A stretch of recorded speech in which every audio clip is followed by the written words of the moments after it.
So guys, जैसा कि हमने पिछले एपिसोड में देखा कि यान अलायंस में अब सभी काफी खुश थे। जियो यान भी अपने दोनों भाइयों के साथ बातें कर रहा था। उसने उन्हें एंसेस्टर जियो जुआन के बारे में बताया और ने sky fire 3 mysterious change technique दी थी, जिससे जियो परिवार जियो क्लैन टेटू को वापस से प्राप्त कर सकता है। तभी उसे खबर मिली कि एल्केमी हॉल की हर्ब रिपोजिटरी बर्बाद हो चुकी है, जिनके लिए लियू चांग और वू जेन नाम के एल्केमिस्ट का हाथ था। वो दोनों ही काफी कमीने थे जो सभी चीजों में सिर्फ अपना मतलब देखते थे। उन्होंने घायल लोगों के लिए पिल को रिफाइन करने से मना कर दिया। गुहे गुस्सा हुआ, पर वो कुछ नहीं कर सकता था, जिससे अब जियोयान को ही उन्हें सबक सिखाना था। सभी जीत का जश्न मना रहे थे। जियोयान ने उन वॉरियर को श्रद्धांजलि दी जो शहीद हो गए थे। तभी वहाँ लियू चांग और वू जेन पार्टी में खलल डालने आ गए। वो हंसते हुए कहते हैं कि हमें आने में देर हो गई और हम थोड़ी और लेट आते तो इस महान सेलिब्रेशन से चूक ही जाते। तभी स्नेक ट्राइब कमांडर कहता है कि तुम्हारी हिम्मत कैसे हुई इस तरह अहंकारी होने की। एक तो तुम लेट आए हो, ऊपर से हमारे मजे में खलन डाल रहे हो। जियोयान विनम्रता से बात करता है और कहता है कि तुम दोनों आ ही चुके हो तो एक सील क्यों नहीं लेते। स्नेक ट्राइब कमांडर माफी मांगते हुए कहता है कि हमें माफ करना अलायंस लीडर, मुझे इतना ज्यादा आवेगी नहीं होना चाहिए था। जियोयान बोलता है कि कोई बात नहीं और वो पूछता है कि आखिर ये दोनों है कौन। लियू चांग कहता है कि मैं एल्केमी हॉल का एक एल्डर हूँ और मैं 7वें लेवल की पिल को रिफाइन कर सकता हूँ। और वो जेन भी कहता है कि मैं भी 7वें दर्जे का पिल एल्केमिस्ट हूँ और जियोयान को रेस्पेक्ट देते हैं। जियोयान कहता है कि तुम बिल्कुल सही समय पर आए हो। मैं जियो के लिए फर्स्ट क्लास पिल, जिसे प्रीमोडियल पिल भी कहा जाता है, उसे रिफाइन करने की तैयारी कर रहा हूँ। और अगर तुम दोनों मास्टर होने का दावा करते हो तो क्या तुम मुझे इस पिल को रिफाइन करने के लिए कुछ गाइडेंस दे सकते हो। जियोयान जानबूझकर अपनी एल्केमी पावर को कम शो कर रहा था ताकि वो दोनों जियोयान के सामने चालाकी से पेश ना आए। लियू चांग कहता है कि अलायंस लीडर, अगर आप प्रीमोडियल पिल को रिफाइन करना चाहते हैं तो ये इतना आसान नहीं होने वाला, क्योंकि ये एक 8वें लेवल की मेडिसिनल पिल है और हम दोनों सिर्फ 7वें दर्जे की एल्केमिस्ट है। पर मैं आपकी मदद कर सकता हूँ क्योंकि मेरे पास इस पिल को रिफाइन करने के लिए कुछ आवश्यक जड़ी बूटियां मौजूद है और मैं इन्हें आपको सौंपने को तैयार हूँ। आप इसे हमारी तरफ से वापस आने का एक गिफ्ट समझ सकते हैं। और वो हर्ब के बॉक्स को बाहर निकालकर उसे जियोयान की तरफ फेंकता है, पर जियोयान की पावर से वो बॉक्स से दूर ही रुक जाता है। जियोयान उस बॉक्स को खोलकर देखता है, वाकई उसमें काफी प्रेशियस हर्ब मौजूद थी। जियोयान कहता है कि हमारे अलायंस की हर्ब रिपोजिटरी को जला दिया गया है, फिर तुम्हें इस तरह की प्रेशियस हर्ब कहाँ से मिली। लियू चांग हंसते हुए कहते हैं कि यान अलायंस का पिल एल्केमिस्ट होने के नाते स्वाभाविक सी बात है कि इन जड़ी बूटियों को हम अपने पास संभाल कर रखते हैं। जियोयान गुस्से में कहता है कि अगर ऐसी बात है तो युद्ध को खत्म हुए कई दिन बीत चुके हैं और हमारे वॉरियर को रिकवर होने के लिए मेडिसिनल पिल की काफी ज्यादा आवश्यकता है। फिर तुमने पिल को रिफाइन क्यों नहीं किया और ऐसे समय पर आखिर हर्ब रिपोजिटरी में आग कैसे लग सकती है। क्या तुम्हें लगता है कि यह भी नेचुरल है। इससे वो दोनों समझ जाते हैं कि जियोयान को उन पर शक हो चुका है, पर वो ये मानने को तैयार नहीं थे कि उन्होंने ही वो आग लगाई थी। वो जेन गुहे से कहता है कि तुमने अलायंस लीडर को ठीक से क्यों नहीं बताया। हमारा एल्केमी हॉल यान अलायंस के बाकी डिपार्टमेंट की तरह नहीं है, यहाँ तक कि वाइस अलायंस लीडर मेडुसा भी हमारे एल्केमी हॉल के मामलों में इंटरफेयर नहीं करती। और अलायंस लीडर, आप हमारी योग्यताओं पर शक कर रहे हैं, जबकि हमने एल्केमी हॉल को इतना डेवलप किया है कि यान अलायंस के एक पिलर की तरह बन चुका है। और लियू चांग भी कहता है कि अलायंस लीडर, आपने यान अलायंस को आपदा से बचाया है, इसीलिए हम आपके बेहद आभारी हैं। पर एल्केमी हॉल के मामले में आप जैसे बाहरी लोगों को इंटरफेयर नहीं करना चाहिए, वरना इससे व्यर्थ में ही कई सारी परेशानियां क्रिएट हो सकती है।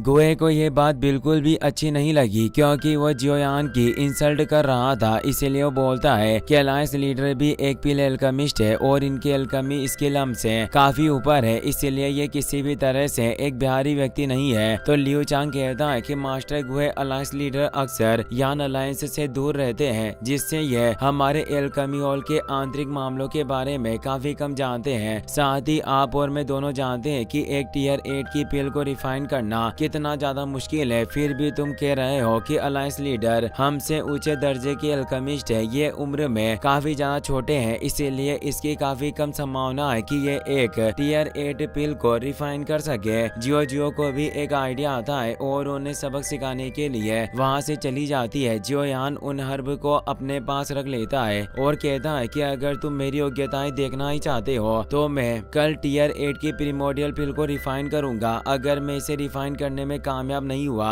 तो मैं एल्केमी हॉल के किसी भी मामले में इंटरफेयर नहीं करूंगा। इससे वो दोनों एल्केमिस्ट खुश होते हैं क्योंकि वो यही चाहते थे। वो दिखावा करते हुए कहते हैं कि हम अलायंस लीडर के सफल होने की कामना करते हैं और वो अब वहाँ से जाने लगे। पर तभी वो दोनों नीचे गिर जाते हैं क्योंकि जियो ने उन्हें गिराने के लिए वहाँ रस्सी लगा दी थी जिसे वो जल्दी वापस से खींच लेती है। लियू चांग गुस्सा होता है पर वो कुछ नहीं कह सकता था क्योंकि वो रस्सी किसी को नजर नहीं आई थी। जियो वापस से अपने डेट के पास आ जाती है और उसने खेल खेल में ही सही पर उन दोनों को उनकी औकात दिखा दी। सभी उन पर हंस रहे थे जिससे वो शर्मिंदा होकर वहाँ से चले जाते हैं। हो तियान कहते हैं कि हमें इन दोनों की वजह से अपने मूड को खराब नहीं करना चाहिए और अब वापस से जश्न मनाने लगते हैं। जियो यान भी सभी के साथ एक और कप ड्रिंक पीता है। अब हमें अगले दिन का सीन दिखाया जाता है। सभी अल्केमिस्ट ग्राउंड में आ चुके थे जहाँ आज जियो यान टियर 8 की पिल को रिफाइन करने वाला था। उसने अपनी 10,000 बिस्ट फर्नेस को भी बाहर निकाल लिया था। यान अलायंस के सभी अल्केमिस्ट वहाँ मौजूद थे, साथ ही बाकी लोग भी वहाँ गए थे। गुहे सभी से कहता है कि आज हमारे अलायंस लीडर 8वें दर्जे की प्रीमोडियल पिल को रिफाइन करेंगे। मुझे उम्मीद है कि आप सभी एल्केमिस्ट इन्हें ध्यान से पिल को रिफाइन करते हुए देखेंगे। इस प्रोसेस से आपको फ्यूचर कल्टीवेशन में काफी फायदा होगा। और वापस से अपनी जगह पर बैठ जाते हैं। अब वहाँ पर लियू चांग और वू जेन भी आ जाते हैं। दो सैनिक बातें करते हैं कि एल्केमी हॉल को इन दोनों कमीनों ने ही पूरा बर्बाद कर रखा है। हर्ब रिपोजिटरी ऐसे ही जल नहीं सकती थी। जरूर इन दोनों कमीनों ने ही कुछ षड्यंत्र रचा और सभी से सच्चाई छिपाई है। लियू चांग ये सुन लेता है। वो गुस्से में उन्हें शांत रहने को कहता है और बताता है कि अगर तुम्हारे शोर की वजह से अलायंस लीडर पिल को रिफाइन करने में नाकामयाब रहे तो इसका दोष तुम्हारे ऊपर ही आएगा, जिससे उन दोनों को काफी गुस्सा आता है पर वो कुछ कर नहीं सके। वो जेन लियू चांग से कहता है कि अगर जियो यान ने वास्तव में 8वें दर्जे की मेडिसिनल पिल को रिफाइन कर लिया तो एल्केमी हॉल में हमारे लिए कोई जगह नहीं बचेगी। लियू चांग मुस्कुराते हुए कहता है कि भले ये जियो यान एक फाइट वेनरेट हो पर अभी भी ये एक टियर 8 मेडिसिनल पिल को रिफाइन नहीं कर सकता। तुम बस शांति से इस शो को एंजॉय करो। जल्दी तुम पाओगे कि ये जियो यान खुद को लोगों के सामने शर्मिंदा करेगा। जियो यान अब अपनी 3000 लोटस हार्ट फ्लेम को एक्टिवेट कर लेता है और उससे अपनी बिस्ट फर्नेस को एक्टिवेट कर लेता है। इससे चारों तरफ एक तेज एनर्जी फैल जाती है। सभी उस पावरफुल हेवनली फ्लेम को देख चौंक गए थे। लोग कहते हैं कि कोई आश्चर्य नहीं है कि हमारे अलायंस लीडर को पूरा विश्वास है कि वो एक टियर 8 पिल को रिफाइन कर सकता है और जियो यान के नारे लगाने लगे और कहते हैं कि अलायंस लीडर आपको सफल होना होगा। लियू चांग की आंखें फटी की फटी रह गई थी। जियो यान अब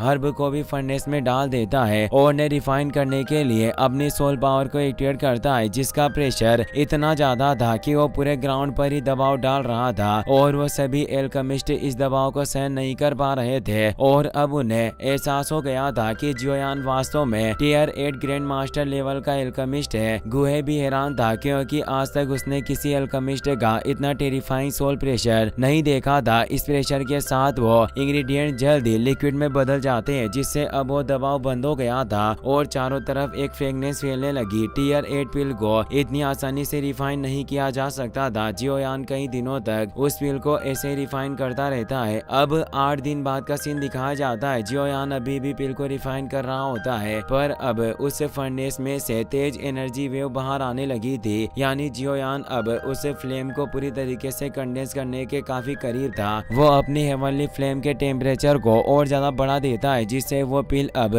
शेप लेने लगती है। पर इससे आसमान की तरफ एक तेज एनर्जी जाती है जिससे आसमान में ठंडक दिखाई देने लगती है। ये लेजेंडरी कलर्ड पिल लाइटनिंग थी जिसे देख सभी हैरान थे। इस लाइटनिंग में 5 कलर के क्लाउड थे, जिससे ये साफ था कि यह पिल कितनी ज्यादा प्योर और हाई लेवल की थी। यह देख गुहे निराश हो जाता है और कहता है कि शायद मैं अपनी इस पूरी जिंदगी में कभी भी टियर 8 की पिल को रिफाइन नहीं कर पाऊंगा। वो जेन डर गया था। वो कहता है कि क्या ये पिल बनाने में सफल होने वाला है, पर लियू चेंग को एहसास था कि इस पिल लाइटनिंग का सामना करना एक एल्केमिस्ट के लिए कितना ज्यादा मुश्किल है। इसीलिए उसे पूरा भरोसा था कि जियो यान इस पिल को रिफाइन करने में कामयाब नहीं होगा, क्योंकि इसे 5 कलर्ड पिल लाइटनिंग का सामना कभी भी इतना यंग एल्केमिस्ट नहीं कर सकता। वो पिल लाइटनिंग अब ग्राउंड पर लगे हुए लाइट अरेस्टिंग कलर पर पड़ रही थी, जिससे सभी लोग काफी डर जाते हैं। जियो यान जैसे ही फर्नेस का ढक्कन खोलता है वो प्रीमोडियल पिल भागने लग जाती है, पर जियो यान उसे भागने कैसे दे सकता था। वो अपनी पावर से उस व्हील को पकड़ने लग जाता है। आसमान में तेज गड़गड़ाहट सभी के दिलों की धड़कनें बढ़ा रही थी। मेडुसा और जियो भी चिंतित होती है, पर लिटिल फेई डॉक्टर बिल्कुल भी चिंतित नहीं होती, क्योंकि पिल टावर कंपटीशन के वक्त भी उसने इस लाइटनिंग का सामना किया था।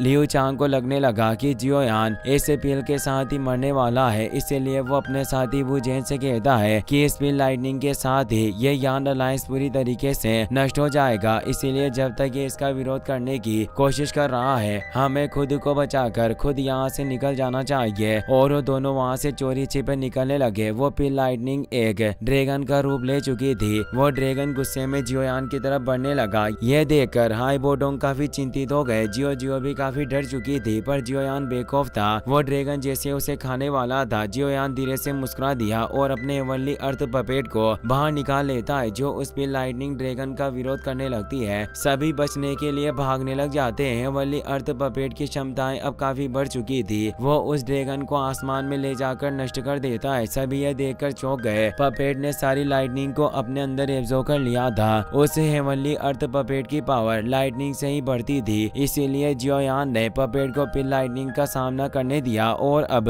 वो उस पपेट को वापस अपने पास ले लेता है। पूरा आसमान गोल्डन एनर्जी के साथ चमक उठा और सब कुछ नॉर्मल हो चुका था। यह देखकर वू जेन और लियू चांग के होश उड़ गए थे। जियोयान ने उस प्रीमोडियल पिल को भी पकड़ लिया था, जिसे वो अपने पास ले लेता है। ये एक 8 लेवल की पिल थी, जिसे रिफाइन करके जियोयान ने साबित कर दिया कि वो एक टियर 8 एल्केमिस्ट है। सभी जियोयान के नारे लगाने लगे और कहते हैं कि हमारे अलायंस लीडर कमाल के हैं। जियोयान उस पिल को अपने पास रख लेता है और सभी से कहता है कि एल्केमी हॉल हमारे यान अलायंस का ये हिस्सा है और ये किसी भी तरह से बाकी डिपार्टमेंट से ज्यादा या कम दर्जे का नहीं है। सभी डिपार्टमेंट एक समान है, पर इन पिछले सालों में कुछ लोग एरोगेंट हो गए जो हमारे यान अलायंस की अवहेलना करते हैं। वो काफी स्वार्थी और आलसी हो चुके हैं, जो अपने इटर्नल मैटर को अलग रखना चाहते हैं। क्या ये सब अलायंस के खिलाफ एक गंभीर अपराध नहीं है? और वो गुस्से में वू जेन और लियू चेंग की तरफ देख रहा था। वो दोनों काफी शर्मिंदा महसूस कर रहे थे। जियोयान कहता है कि मैं आज एल्केमी हॉल की गंदगी को साफ करूंगा। वो दोनों भाग रहे थे, पर जियोयान उनके सामने आ गया। वो दोनों डर गए, पर अपनी गलती मानने को तैयार नहीं थे। वू जेन कहता है कि जियोयान हमें आज तक पूरी ईमानदारी के साथ यान अलायंस की सेवा की है, फिर भी तुम अलायंस लीडर के रूप में अपनी पावर का गलत इस्तेमाल कर रहे हो और अपना रोब जमाने के लिए हमें एग्जाम्पल के रूप में शो कर रहे हो। लियू चांग भी कहता है कि मैं ऐसे घटिया और अनग्रेटफुल पैलेस में कभी भी अपनी सर्विंग नहीं दे सकता। हम अभी अपने एल्डर पद से रिजाइन करते हैं। जियोयान कहता है कि तुम अभी भी इतनी चतुराईपूर्ण तरीके से सच छिपाना चाहते हो जैसे हम कुछ जानते ही नहीं। और वो वाइस अलायंस लीडर मेडुसा से कहता है कि सभी को दिखाओ कि इन दोनों ने पिछले सभी वर्षों में क्या क्या गलत काम किए हैं। मेडुसा सिर्फ एक चुटकी बजाती है, जिससे वो अपने बेटी के पास से सीधा ग्राउंड में आ गई। वो उस सर्वेंट को पकड़ लाए थे जिसने हर्ब रिपोजिटरी को जलाया था। सैनिक माफी मांगते हुए कहता है कि प्लीज मुझे छोड़ दे। इन दोनों एल्डर ने ही हर्ब रिपोजिटरी जलाने के ऑर्डर दिए थे और मुझे जान से मारने की धमकी दी थी। मेडुसा लियू चांग और वू जेन से कहती है कि तुम यान अलायंस के खिलाफ लंबे समय से विद्रोही इरादे रखते आए हो। मैं काफी समय से नोटिस कर रही थी, पर आज तुम्हारे पापों का घड़ा भर चुका है। तुमने मुख्य 3 अपराध किए हैं। और वो एक स्क्रॉल निकाल कर बताती है कि तुम्हारा पहला अपराध भ्रष्टाचार और रिश्वतखोरी है। तुमने अपने खुद के फायदे के लिए अपनी पावर का गलत इस्तेमाल किया, गुप्त रूप से यान अलायंस की मेडिसिनल पिल को ब्लैक मार्केट में बेचा और मुनाफे को अपनी जेब में रख लिया। सभी ये सुन हैरान हुए। सभी को उन दोनों पर काफी गुस्सा आने लगा। मेडुसा बताती है कि तुम्हारा दूसरा क्राइम यह है कि तुमने नियमों की अवहेलना की। तुम शुरू से ही काफी एरोगेंट रहे हो, कभी अलायंस के ऑर्डर नहीं माने और इस युद्ध में से भी पीछे हट गए। अलायंस के अंदर भी तुमने कमजोरों को परेशान किया, उन पर अत्याचार किए, मनमाने ढंग से कार्य किया। और तुम्हारा तीसरा अपराध जंगली महत्वाकांक्षाएं हैं। दुष्ट इरादों के साथ तुमने अपनों से ही विश्वासघात किया और विद्रोही विचारों के साथ यान अलायंस के भाईचारे की अवहेलना की। दोनों ट्राइब के बीच जहर घोलने की कोशिश की ताकि तुम अपनी खुद की एक ऑर्गेनाइजेशन बना सको। पर लियू चांग साहब मना करते हुए कहता है कि तुम हम पर झूठे आरोप लगा रहे हो। अगर तुम हमारा सम्मान नहीं करते तो हम दूसरे सेक्टर में शामिल हो जाएंगे। और वो वू जेन के साथ वहाँ से भागने लग जाता है। जियोयान मुस्कुराने लगा और कहता है कि यान अलायंस कोई एरा घेरा ढीला अलायंस नहीं है। अगर तुम कोई अच्छे कामों के लिए अलायंस को छोड़ना चाहते तो मैं तुम्हें नहीं रोकता, पर तुमने काफी अपराध किए हैं और एक बहाने के तौर पर तुम भागने की कोशिश कर रहे हो ताकि सजा से बच सको।